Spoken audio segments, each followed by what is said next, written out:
profesi, maka tugas tanggung jawabnya dia itu sudah semakin jelas, dan bahkan itu menjadi sebuah keterampilan, ya, keahlian tertentu. Nah, termasuk dalam hal ini profesi satpam. Jadi ke depan hal seperti ini yang kita perlukan, Pak. Jadi dengan sebuah profesi itu terukur sebuah pekerjaan, terukur sebuah jabatan, dan akan mempengaruhi terhadap reward. Karena apa?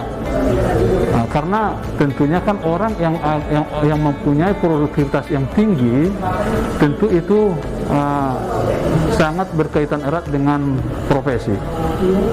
Karena dia sudah ahli di situ. Karena dia sudah ahli, tentunya kan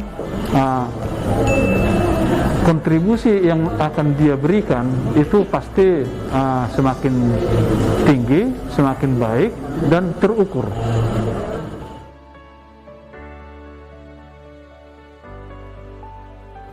Profesi apapun itu, ketika mereka itu sudah mempunyai suatu skill, sebenarnya itu kan tidak pada kita tidak berbicara pada upah minimum. Artinya di situ ada bargaining untuk memperoleh upah lebih daripada upah minimum. Nah, kalau kita lihat kan gini, Pak, kalau kita lihat kan ketentuan upah minimum itu kan, ketentuan upah minimum itu adalah upah terendah. Upah terendah yang diberikan kepada seorang pekerja untuk masa kerja kurang dari 1 tahun, tanpa memperhatikan pendidikan, pengalaman, ataupun keterampilan lainnya. Nah itu. Jadi kalau orang sudah punya keterampilan, kalau orang sudah punya skill, tentu kan akan dia meminta bargaining untuk upahnya tidak berdasarkan upah minimum. Tetapi itu tadi, kalau tadi upah minimum itu sebenarnya dilakukan untuk pekerjaan yang tanpa skill, artinya yang non skill lah ya, yang non skill, kemudian tanpa melihat pendidikan dan kompetensi lain. Makanya saya katakan tadi, upah minimum itu adalah sebenarnya jaring pengaman, Pak. Jaring pengaman untuk mereka-mereka yang masih baru bekerja, yang dia masa kerjanya kurang dari 1 tahun. Jadi seyogianya kalau mereka itu sudah punya profesi, sudah punya keterampilan khusus, pastilah tidak akan tepat kalau diukur dengan upah minimum. Ya, justru itu harus di atas, Pak. Makanya tadi kan gini, sama halnya seperti gini kan, kalau saya punya keterampilan misalnya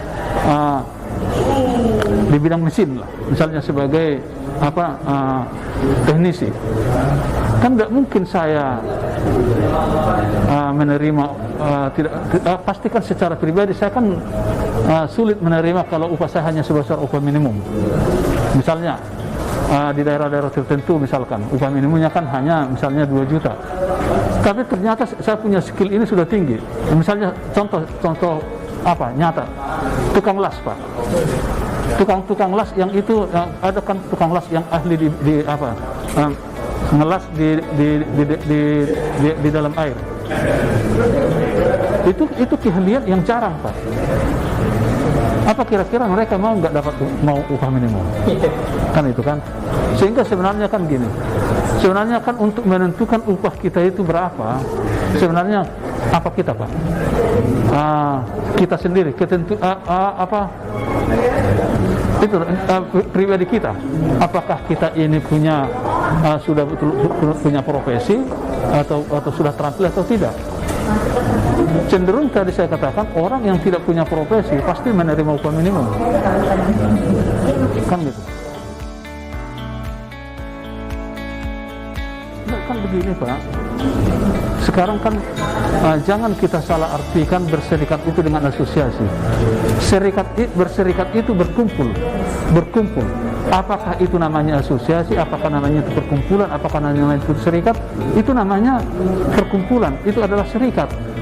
Kan kita menggunakan apa macam-macam, sama seperti begini. Kalau di masyarakat misalnya, kan di organisasi masyarakat ada yang namanya organisasi perkumpulan masyarakat daerah ini, kan? Nah, itu organisasi masyarakat. Kemudian kita masuk pada organisasi pekerja. Jadi yang namanya organisasi itu macam-macam Pak. Dalam Undang-Undang Ketenagakerjaan kita memang menggunakan istilah serikat. Tapi yang namanya serikat ini macam-macam Pak. Tidak mesti serikat pekerja, serikat buruh ini enggak seperti itu. Sama gini. Sekarang ini kan kita lihat organisasi serikat pekerja ini, misalnya PMII, Persaudaraan Pekerja Muslim Indonesia, itu serikat Pak, ya kan? Apa tadi? Persaudaraan Pekerja Muslim Indonesia, itu juga serikat pekerja. Nah, jadi coba dilihat dulu, apakah asosiasi ini itu juga serikat? Kan tergantung pada anggaran dasarnya Pak, kan gitu. Nah, sama tadi dengan organisasi profesi misalnya, ada kita bikin dulu misalnya Ikatan Dokter Indonesia, kan, kemudian Asosiasi Pengacara Indonesia, Persatuan Advokat Indonesia, itu organisasi profesi advokat atau penasihat hukum. Nah, jadi tadi macam-macam juga di serikat pekerja ini. Yang namanya serikat pekerja itu tidak hanya namanya serikat baru dikatakan serikat pekerja, tapi perkumpulan pun kalau itu adalah organisasi daripada sebuah dari para pekerja, itu juga termasuk serikat pekerja. Hanya saja kan begini, tolong diperhatikan. Serikat pekerja ini ada yang dibentuk di dalam perusahaan, ada yang dibentuk di luar perusahaan. Gitu loh Pak. Kan gitu. Nah, yang dibentuk di luar perusahaan misalnya, kan ada beberapa orang pekerja, kita bentuk deh namanya serikat pekerja, tapi mereka di luar perusahaan. Nah, itu dimungkinkan oleh Undang-Undang 21 tahun 2000. Makanya kalau perhatikan gini, Serikat Pekerja Transportasi Indonesia, itu kan tidak di perusahaan kan, tapi mereka menyatakan bahwa itu adalah sebagai organisasi para pekerja. Nah, kalau di perusahaan kan misalnya Serikat Pekerja PTA, kan gitu kan, disebutkan PT-nya Pak. Artinya itu orang-orang yang bekerja di PT A. Nah gitu. Jadi itu ada dua model serikat pekerja. Ada yang di dalam perusahaan, ada yang di luar.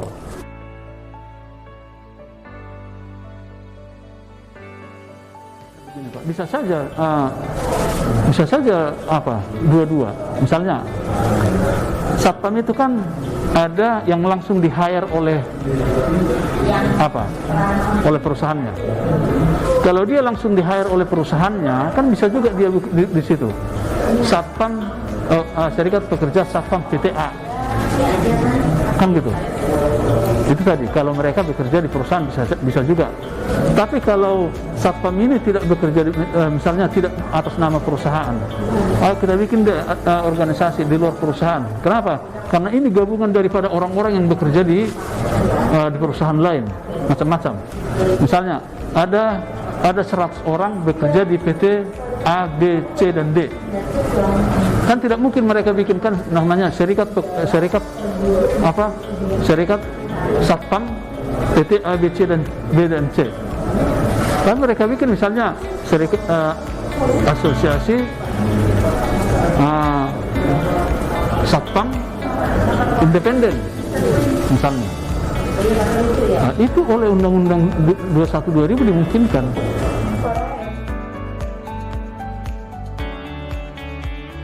Berpendapat kalau mogok Satpam, saya tidak sepakat kalau mereka mogok semua. Kenapa?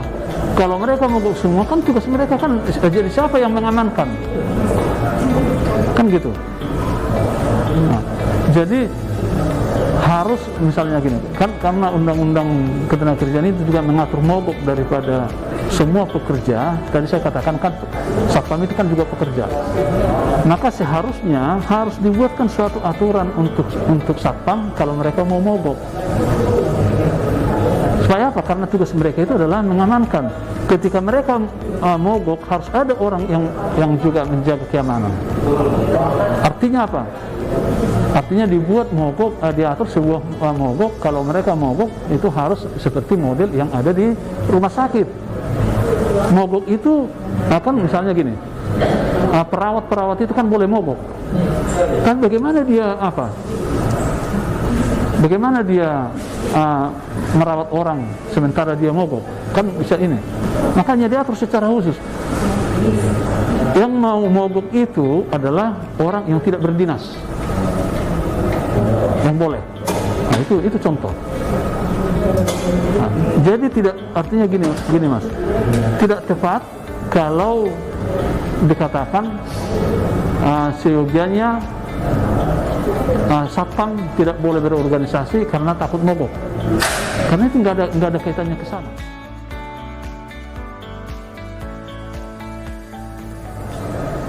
Nah, jadi yang namanya organisasi itu, serikat itu bukan tujuan dia bukan mogok. Itu salah satu cara ketika misalkan mereka mau menyampaikan pendapat, itu salah satu cara. Tetapi kalau pekerja itu berorganisasi, maka organisasi inilah atau serikat inilah menjadi satu cara mereka itu untuk menyampaikan aspirasi. Nah, aspirasi itu bukan dalam bentuk mogok sebenarnya. Aspirasi misalkan dalam mengusulkan tadi misalnya supaya upahnya naik. Nah, janganlah upah minimum. Ini kan orang-orang yang punya skill. Kenapa? Mereka sudah tersertifikasi, mereka profesional, tantangannya juga apa. Nah, ini kalau masing-masing pribadi kan sulit kan, masing-masing orang. Nah, kalau ada misalkan tadi 1000 orang satpamnya, 1000 orang menyampaikan gitu kan satu-satu, kan kapan waktunya Pak? Nah, tapi kalau melalui organisasi dia itulah disampaikan, tolong dong serikat usulin dong gaji kita naik nih, masa segini terus kerjaan kita kan berat nih. Nah, itu sebenarnya tugasnya organisasi, bukan mogok gitu.